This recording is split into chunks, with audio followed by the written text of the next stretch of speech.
بسم الله الرحمن الرحيم.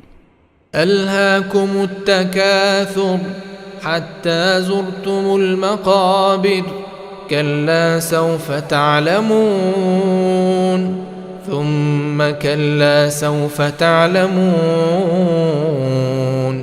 كلا لو تعلمون علم اليقين لترون الجحيم ثم لترونها عين اليقين